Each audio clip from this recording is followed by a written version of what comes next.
Hi, I'm Sarah, the NCR Theatrelover, and I've got a really special holiday treat for everybody today. One of my favorite actors, a really talented guy, and just a total sweetheart, Jeffrey Combs is here with us. Hello. You had to get a start somewhere, so would you mind telling me a little bit about what it was like starting out as an actor for you? Well, I started out fairly innocently, just with an enthusiasm, watching movies and television and wondering, knowing that's not real, but being kind of interested in that craft and how to do that. I just felt like I had an affinity for it. And so I did a lot of shows, a lot of varied, from Shakespeare to, musicals to Brecht to silly comedies. I mean, it was just a gamut. And then I went to a training program at the University of Washington, where I kind of broke everything down and kind of figured out the actor instrument and all of that. And then out of there, I was fortunate to be asked to come and join the company at the Old Globe.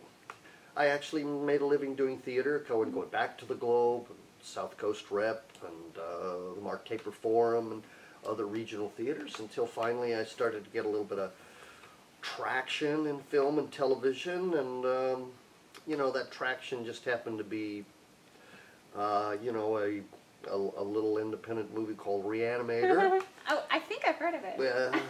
And that just kind of turned everything in a different direction. But my heart and my soul is the theater. How did you and Stuart Gordon get hooked up? You collaborate so well together. How did that start off? Well, I think that's partly Stuart's makeup. Stuart's from the theater as well. I mean, even though, he's known as a film director, when I first walked in and auditioned for Re-Animator, I didn't know who he was, but he was an artistic director of the theater in Chicago called the Organic Theater for many years. So he had a theater ethic and background, and he loves actors. He really does. And he also ran a company, and so he knows the value of a group of actors. And he said many times, well, if I find an actor that fits that company, and why wouldn't I use them again and again? They've proven themselves to me, and that's one more problem I've got solved simply by casting them, which I'm grateful for. What has been your favorite collaboration with him so far? I mean, you can include Nevermore in that. Yeah, I would say Nevermore, or The Masters of Horror, The Black Cat, which was actually the kind of the inspiration for this one-man show. It was during the shooting of that where Stuart said, "You ought to do a one-man show," and I went, "Oh no, that's not happening." But give it a little time, and the seed was planted.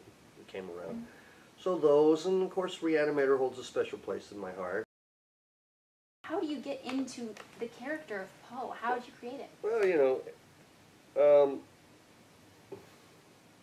every life has loss in it, and so that's really, and I do think I have a melancholy aspect to me, a nostalgia and a certain sadness that I can certainly wallow in or tap into. I've had loss in my life, and so it's not so difficult to extrapolate and grasp on a like to the 10th square root the loss that Poe had. And so it's not so difficult for me to sort of get a glimpse of that. I mean, he really is a tragic and is a very self-destructive. I remember when I first read the first biography of him, I was very irritated by him. Very irritated. I mean, imagine that a lot of people when he was alive were, because he was his own worst enemy. And you can get irritated by somebody like that. Why are you doing that? Yeah. If you know that it's bad, why do you do that? But at the same time, you have to forgive that. I mean, look what he left us. look what he left us. Through all of his torture and his pain and everything, he left us some beautiful things. Please check out Nevermore this weekend. It's a fabulous show, and thanks for watching. We'll see you here. See you here.